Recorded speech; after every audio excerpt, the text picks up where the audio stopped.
At 83, she has found a secret that has eluded millions of seniors for over a decade. While 50 million Americans wake up multiple times to use the bathroom, she sleeps in peace. For 11 years, she was one of them. Waking at midnight, then 2, then 5. It was not cancer or heart disease that nearly broke her. It was the bone-deep exhaustion of broken sleep. She had always been a deep sleeper.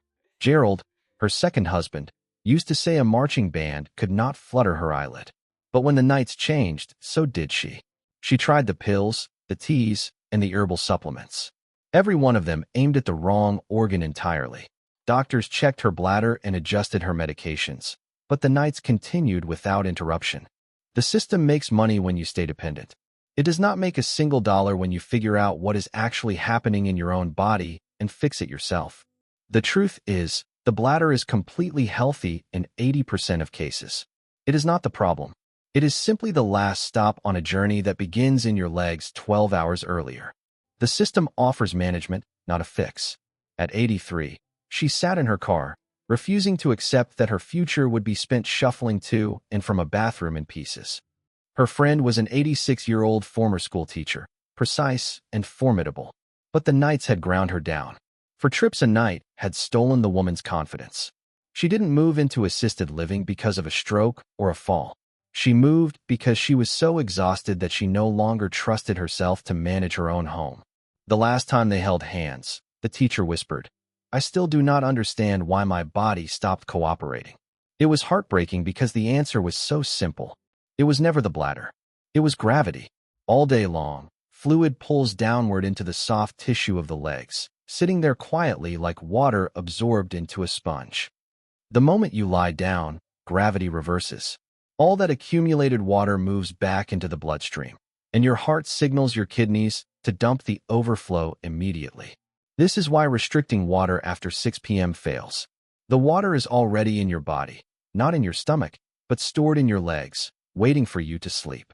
Her friend's evening wine and hidden sodium in her dinner were the real culprits, trapping water in her tissues and forcing her kidneys to run at full capacity all night. Every evening, 90 minutes before bed, she lies on her sofa and puts her feet up. Just 15 minutes of elevation, heels higher than her heart, to give gravity permission to drain her legs. While she reads or listens to the radio, the fluid moves back into her bloodstream. She goes to the bathroom one last time before sleep, releasing what would have woken her at 2 a.m. Every morning, she performs 30 heel drops, rising onto her toes and letting her heels drop with a firm impact. This wakes up the venous pump in her calves, starting the day with proper circulation. She removed the salt shaker and stopped eating processed cheese or cured meats after 4 in the afternoon. She learned that hidden sodium is a thief that steals the night. Within a month, she went from 3 nightly trips to 1. Within 3 months, she was sleeping through the night. But she soon realized that a healthy body was only half the battle. She discovered that illness is 30% body and 70% mind. Meaning is a nutrient. Purpose is medicine.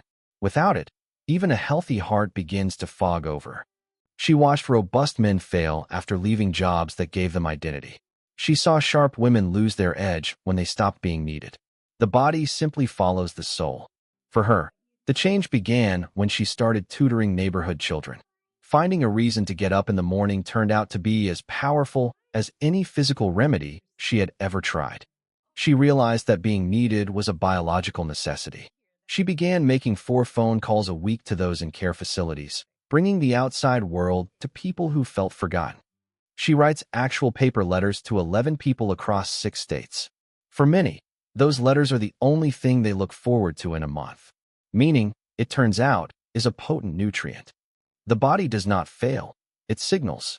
Every disrupted night and every creaking joint is a request for attention, not just for the tissues, but for the quality of daily life.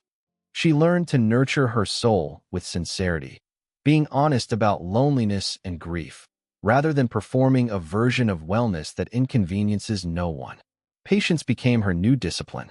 She understood that a body doesn't change overnight, and healing requires showing up for yourself every single day without fail.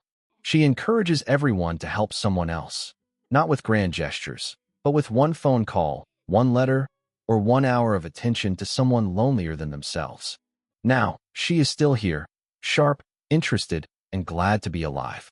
Not because she is perfect, but because she never stopped being useful. The body follows the soul. She slept through the night last night. She woke up, did her heel drops, and made her coffee. She is living proof that understanding your body is the first step to reclaiming your life.